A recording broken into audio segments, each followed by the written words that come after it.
Arkadaşlar, önce pirincimizi ıslıyoruz. 3 bardak suyumuzu döküyoruz üstüne.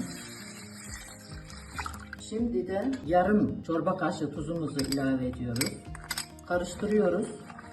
Yarım saat böyle bekleyecek. Soğuk suda beklettiğimiz pirinçlerimizi süzüyoruz. Tuzundan arındırıyoruz. İyice yıkıyoruz.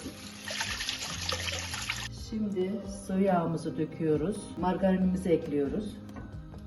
Yarım bardak arpa şehrimizi döküyoruz ve kavuruyoruz.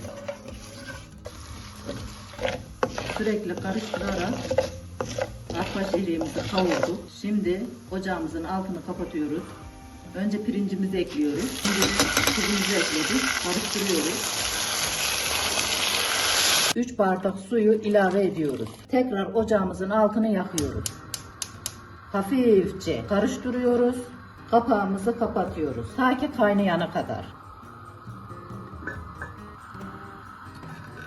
Bakın kaynamaya başladı. Ocağımızı kısık ateşe alıyoruz.